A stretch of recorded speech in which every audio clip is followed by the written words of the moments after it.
Hello जो आइए इस पर स्वागत है। जो हमसे ये बोल रहा है कि यदि 1/2 मोल ऑक्सीजन एल्यूमिनियम के साथ संयुक्त होकर है ना संयुक्त होकर Al2O3 देता है तो अभिक्रिया में प्रयुक्त एल्यूमिनियम का धातु का भार कितना होगा, आपको यहाँ पे बताना है।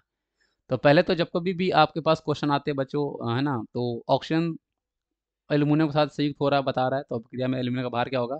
तो पहले आप क्या करो, इस इक्वेशन को लिखने की कोशिश करो। तो ये इक्वेशन आपके पास क्या रही होगी बच्चों, एल्यूमिनियम जो है वो आपका O2 से रिएक्शन किया होगा और वो आपको बच्चों यहाँ पे Al2O3 आपको यहाँ पे दे रहा होगा।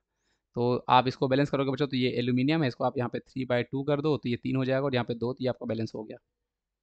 तो पहले आप स्टाइशोमेट्री लगाया करो। तो स्टाइशोमेट्री हमसे ये बोलती है बच्चों कि एक्चुअल में 2 मोल जो आपके पास एल्यूमिनियम है बच्चों, वो 3/2 मोल O2 के साथ रिएक्शन कर रहा है। तो ये तो बच्चों आपके पास स्टाइशोमेट्री की बात हो गई।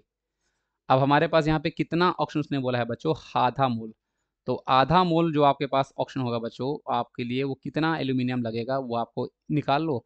आप मोल निकाल लो, मोल को बाद में भार में कन्वर्ट कर लेना, है ना। क्यों आप इतना, चाहे तो आप इसको भार में करो, फिर देखो आप कुछ भी कर सकते हो बच्चों, है ना, जिसमें आपको कंफर्टेबल हो। तो हम पहले मोल मोल को ही कंपेयर कर लेते हैं, बाद में इसको हम लोग भार में निकाल लेंगे।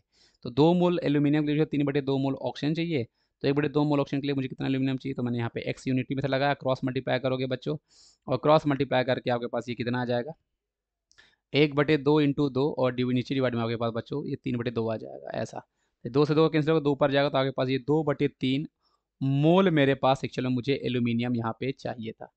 पर मुझे तो भार निकालना है, तो भार अगर आपको निकालना हो तो बच्चों हम कैसे निकालते हैं, जो भी आपके पास नंबर ऑफ मोल हो उसमें आप मल्टीप्लाई कर दो मोलर भार से।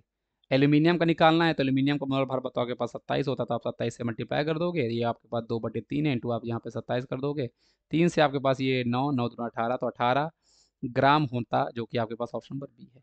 तो आई होप आपको ये चीज़ समझ में आ गई होगी बच्चों। तो क्वेश्चंस बहुत बेसिक से होते हैं बच्चों, है ना, कॉन्सेप्ट पकड़ने की कोशिश करो, लेक्चर को अच्छे से देखा करो, उसके बाद आप देखा करो।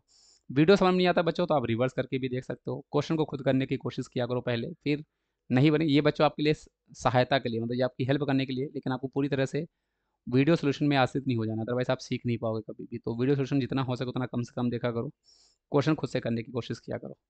Thank you.